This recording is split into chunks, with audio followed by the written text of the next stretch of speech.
부자가 되는 공식은 수학이 아니라 심리학이다. 윤희와 함께하는 부의 미래에 오신 것을 환영합니다. 여러분은 부자가 되는 사람들의 공통점이 뭐라고 생각하시나요? 명문대 경제학과를 나오고 주식 차트를 귀신같이 분석하고 복잡한 재무제표를 척척 읽어내는 똑똑한 사람들일까요? 전통 경제학에서는 그렇게 말합니다. 인간은 언제나 합리적이고 이성적인 선택을 하니까 지식이 많을수록 돈을 더 잘 벌 거라고요. 하지만 현실은 전혀 다르게 흘러갑니다. 미국에는 평생 마트 계산원과 환경미화원으로 일하며 월급을 쪼개 저축한 돈으로 죽기 전에 100억 원에 가까운 자산을 남겨 세상에 기부한 로널드 리드라는 인물이 있습니다. 반대로 하버드 출신의 월스트리트에 촉망받는 금융 천재였지만 과도한 빚을 지고 무리한 투자를 하다가 파산해 모든 것을 잃은 자산가도 있죠. 이 극명한 차이는 어디서 오는 걸까요? 전 세계 수백만 명의 자산 관리를 뒤흔든 베스트셀러 모건 하우절의 돈의 심리학은 그 답을 명쾌하게 제시합니다. 돈을 다룰 때 중요한 것은 무엇을 아는가가 아니다. 어떻게 행동하는가이다. 오늘 윤희와 함께하는 부의 미래에서는 이 책의 핵심, 통찰을 주식시장의 냉혹한 법칙, 거시 경제학의 충돌, 그리고 인간 본성을 파고드는 심리학적 프레임으로 나누어 아주 쉽고 깊이 있게 풀어보려고 합니다. 우리가 왜 투자에서 번번이 실패하는지, 그리고 어떻게 해야 흔들리지 않는 진짜 부를 쌓아갈 수 있는지, 그 명확한 지도를 함께 그려보시죠. 일막 주식 투자 측면 대박을 쫓는 자와 끝까지 생존하는 자. 첫째, 부자가 되는 것보다 중요한 부자로 남는 능력. 주식시장에 처음 들어올 때 우리는 모두 뜨거운 가슴을 안고 들어옵니다. 이번에 이 종목으로 대박 내서 경제적 자유를 이뤄야지 하고 말이죠. 하지만 모건 하우절은 주식시장에서 자산을 키울 때 가장 과소평가되는 능력이 바로 부자로 남는 능력, 즉 생존 서바이벌이라고 강조합니다. 이 두 가지는 완전히 다른 차원의 능력입니다. 부자가 되는 법 리스크를 감수하고 낙관주의를 가지며 과감하게 베팅하는 영역입니다. 부자로 남는 법 리스크를 두려워할 줄 알고 겸손해야 하며 내가 가진 것을 언제든 잃을 수 있다는 공포를 적절히 유지하는 영역입니다. 전설적인 개인 투자자 제시 리버모어는 한때 하루 만에 수조 원을 벌어들일 만큼 부자가 되는 기술이 뛰어났지만 결국 파산으로 생을 마감했습니다. 부자로 남는 기술이 없었기 때문입니다. 주식시장에서 가장 강력한 무기는 단 한 번의 눈부신 수익률이 아닙니다. 망하지 않고 시장에 가장 오래 살아남는 것입니다. 복리의 마법은 오직 시간이라는 연료를 먹고 자라는데 시장에서 퇴출당해버리면 그 엔진이 영원히 멈춰버리기 때문입니다. 둘째, 꼬리 사건, 테일 이벤트의 지배력. 우리가 주식 투자를 할 때 하는 흔한 착각이 있습니다. 내가 고른 종목이 다 올라야 부자가 된다는 생각이죠. 하지만 시장의 역사는 전혀 다르게 말합니다. 아주 극단적인 몇 가지 사건, 즉 꼬리 사건 테일 이벤트가 전체 투자 결과를 지배합니다. 워런 버핏의 포트폴리오를 평생 동안 뜯어보면 그가 고른 수백 개의 주식 중 대부분은 평범하거나 손실을 냈습니다. 하지만 그중 상위 1% 혹은 5%의 초대박 주식, 코카콜라나 애플 같은 종목들이 전체 수익률을 하드 캐리한 것입니다. 벤처캐피털 세계도 마찬가지입니다. 10개 기업에 투자하면 67개는 망하고 겨우 한두 개가 대박이 나면서 모든 손실을 메우고 거대한 부를 가져다 줍니다.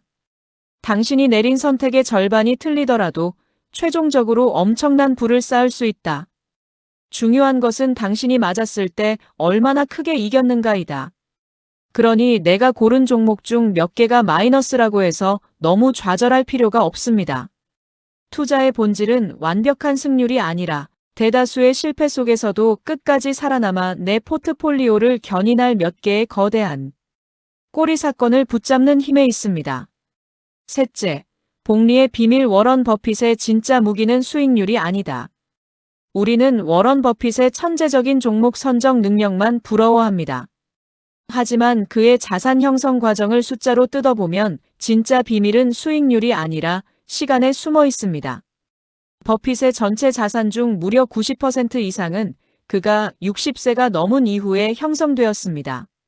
만약 그가 남들처럼 30대에 투자를 시작해서 60대에 은퇴했다면 지금의 버핏은 없었을 겁니다. 그는 10대 때부터 90세가 넘은 지금까지 거의 80년이 넘는 세월 동안 투자를 지속해왔습니다.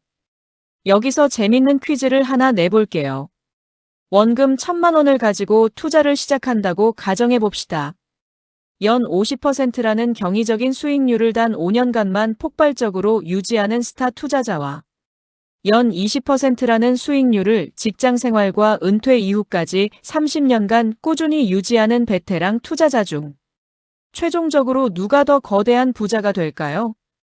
얼핏 보면 매년 50%씩 자산을 불린 스타 투자자가 엄청날 것 같죠? 계산을 해보면 5년 동안 50%씩 굴린 사람은 1,000만 원이 약 7,600만 원이 됩니다. 물론 이것도 대단합니다.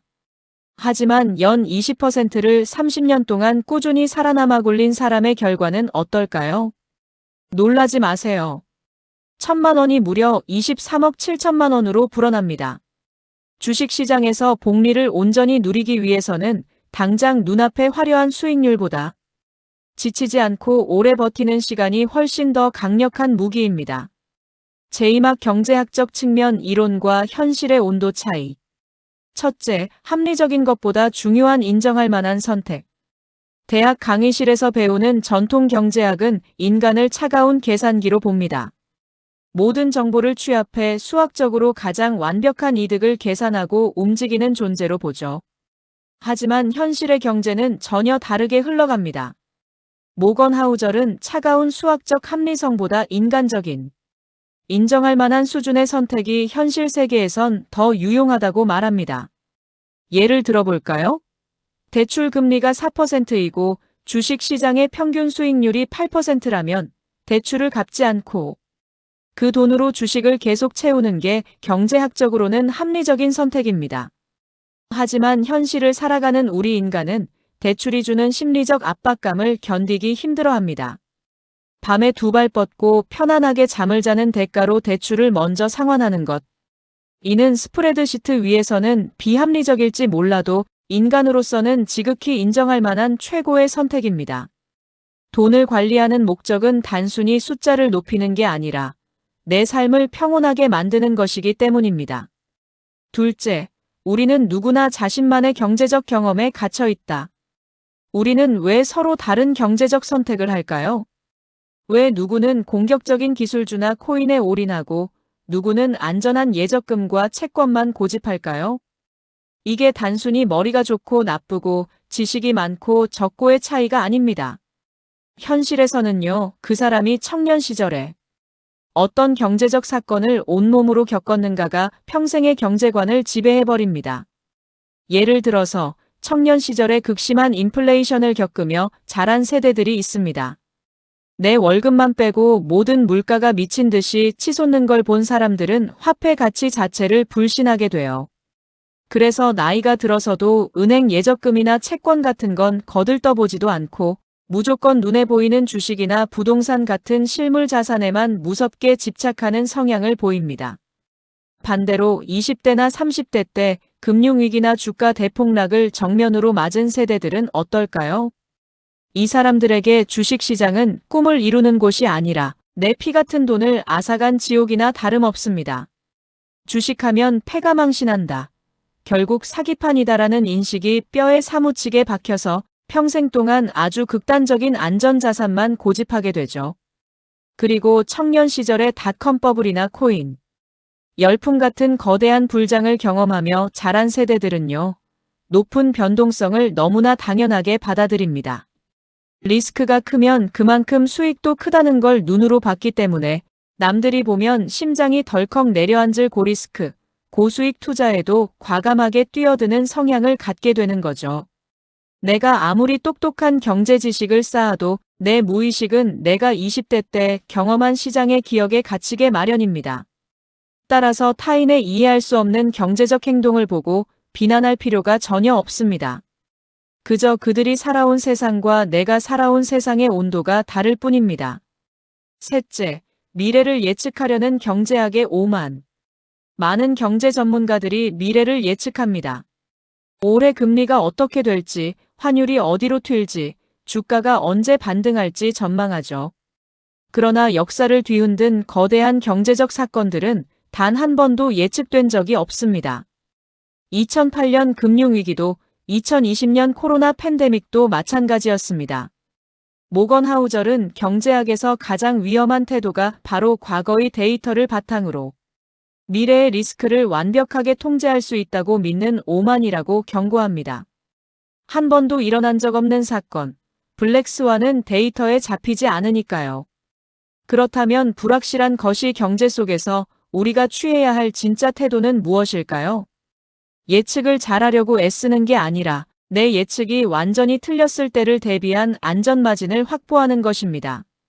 계획이 계획대로 되지 않을 때를 대비한 계획, 즉 플랜 B와 현금 비중이야말로 거친 경제의 파도 속에서 나를 지켜주는 유일한 구명조끼입니다. 제3막 심리학적 측면 돈과 인간의 마음이 부딪힐 때. 첫째, 충분함을 모르는 현대인의 불행. 심리학적으로 인간을 가장 불행하게 만들고 잘 나가던 부자를 한순간에 파멸로 이끄는 주범은 바로 이동하는 골대입니다. 우리는 흔히 내가 자산 10억만 있으면 더 바랄 게 없겠다고 생각합니다. 하지만 막상 10억을 모으면 골대가 저 멀리 20억, 30억으로 이동합니다. 주위에 더 부유한 사람들과 자신을 끊임없이 비교하기 때문입니다. 비교의 늪에 빠져 충분함을 모르는 사람은 더 많은 돈을 벌기 위해 자신이 이미 가지고 있고 절대 잃어서는 안 되는 가치 있는 것들 가족, 건강, 평판, 자유를 너무나 쉽게 위험한 도박에 내던집니다. 가장 어려운 심리학적 기술은 잔치가 끝나기 전에 성장을 멈추는 것이다. 즉, 나에게 충분함이 어느 정도인지 그 기준을 아는 것이다. 이 정도면 나에게 충분하다라는 심리적 방어선이 없다면 아무리 많은 돈을 벌어도 평생 불안감에 시달리는 돈의 노예로 살 수밖에 없습니다. 둘째, 돈이 주는 최고의 배당금 내 삶의 통제권. 우리가 돈을 벌고 부자가 되려는 진짜 목적은 무엇일까요? 비싼 스포츠카를 타고 럭셔리한 아파트에 살며 남들의 부러움을 사는 것일까요? 심리학적 연구에 따르면 물질이 주는 행복감은 유통기한이 매우 짧습니다. 인간에게 가장 지속적이고 진정한 행복을 주는 돈의 가치는 따로 있습니다. 바로 내가 원하는 것을 원할 때, 원하는 사람과 함께, 원하는 만큼 오래 할 수 있는 능력, 즉 내 삶에 대한 완전한 통제권 오타너미입니다. 아무리 좋아하는 일이라도 매일 아침 출근길 지옥철에 몸을 싣고 억지로 해야 하면 고통이 됩니다. 하지만 내 통장에 몇 년치 생활비가 두둑이 쌓여 있다면 우리는 부당한 요구에 당당하게 내 목소리를 낼 수 있는 자유를 얻습니다. 싫은 사람과 억지로 어울리지 않을 자유, 내가 가치 있다고 생각하는 일에 내 시간을 온전히 쏟을 수 있는 자유. 모건 하우절은 이것이야말로 돈이 우리에게 지급하는 가장 높은 수준의 배당금이라고 말합니다. 부의 진정한 가치는 과시가 아니라 자유에 있습니다. 셋째, 부자처럼 보이는 것과 진짜 부자인 것. 이 책에서 전하는 가장 짜릿한 심리학적 통찰은 바로 리치와 웰스의 구별입니다. 이 개념만 명확히 알아도 우리의 소비와 투자 습관이 완전히 바뀝니다. 부유함은 눈에 보이는 현재의 상태입니다. 좋은 차를 몰고 명품을 걸치고 SNS에 화려한 일상을 올리는 사람들은 리치합니다. 이들은 돈을 소비함으로써 자신의 부를 증명합니다. 진정한 부인 웰스는 눈에 보이지 않는 상태입니다. 아직 소비되지 않은 돈, 즉 주식 계좌에 잠들어 있거나 부동산으로 묶여 있거나 자산으로 축적되어 있는 상태입니다. 웰스의 본질은 미래에 더 큰 자유를 누리기 위해 현재의 구매력을 꾹 누르는 심리적 절제력에서 나옵니다. 우리는 눈에 보이는 리치를 부러워하지만 우리가 진짜 추구해야 할 미래의 목표는 눈에 보이지 않는 웰스입니다. 고급 외제차를 탄 사람을 보며 우리는 저 사람은 부자다라고 생각하기 쉽지만 사실 우리가 확실히 알 수 있는 팩트는 저 사람의 자산이 저 자동차 가격만큼 줄어들었다는 사실 하나뿐입니다. 진짜 부는 과시하지 않는 절제 속에서 조용하고 단단하게 자라납니다. 결론, 윤희와 함께하는 부의 미래가 제안하는 마인드셋. 자, 오늘 이렇게 주식, 경제학, 심리학이라는 세 가지 렌즈를 통해 모건 하우절이 던진 묵직한 메시지들을 관통해 보았습니다. 이 모든 통찰을 모아 우리가 오늘부터 당장 가슴에 새겨야 할 부의 마인드셋은 무엇일까요? 첫째, 안전마진을 만들고 시장에 붙어 있으세요. 시장의 폭락과 경제적 위기는 날씨 변화처럼 자연스러운 현상입니다. 미래를 다 맞추겠다는 오만을 버리고 내 자산이 반토막이 나도 멘탈이 무너지지 않을 만큼의 현금 비중과 심리적 안전마진을 꼭 확보하세요. 어떻게든 시장에서 버텨내기만 하면 복리라는 위대한 엔진이 여러분을 부의 목적지로 데려다 줄 것입니다. 둘째, 남들의 골대에 내 인생을 맞추지 마세요. SNS에 넘쳐나는 수익률 인증과 화려한 소비 트렌드에 눈 돌릴 필요 없습니다. 나만의 충분함이 어디까지인지 기준을 세워야 합니다. 부의 전쟁에서 승리하는 비결은 남을 이기는 게 아니라 내 마음속 탐욕과 공포를 다스리는 심리전에서 승리하는 것입니다. 셋째, 부의 최종 목적지를 자유로 설정하세요. 수익률 몇 %를 더 올리는 것보다, 비싼 물건을 더 많이 사는 것보다 내 시간을 내 뜻대로 쓸 수 있는 독립성을 쟁취하는 것을 우리 부의 최종 목표로 삼았으면 좋겠습니다. 그것이 돈의 심리학이 우리에게 전하는 가장 따뜻하고도 확실한 지혜입니다. 아무리 천재라도 감정을 통제하지 못하면 경제적 파멸을 맞이합니다. 반대로 평범한 사람이라도 행동 기술만 갖추면 얼마든지 부자가 될 수 있습니다. 부의 미래는 결국 인간을 이해하는 것에서 시작됩니다. 오늘 함께 나눈 지혜가 여러분의 자산 레이더의 단단한 기준점이 되었기를 바랍니다. 여러분의 흔들리지 않는 부의 미래를 윤희는 언제나 응원합니다. 오늘 영상이 도움이 되셨다면 구독과 좋아요, 알림 설정까지 부탁드립니다. 여러분이 생각하는 돈이 주는 최고의 자유는 무엇인지 댓글로도 많이 남겨주세요. 그럼 저는 다음 시간 더 깊이 있고 유익한 부의 이야기로 찾아오겠습니다. 지금까지 윤희와 함께하는 부의 미래였습니다. 오늘도 끝까지 함께해 주셔서 고맙습니다. 감사합니다. 사랑합니다. 좋은 일과 행복한 일이 가득한 하루 보내세요.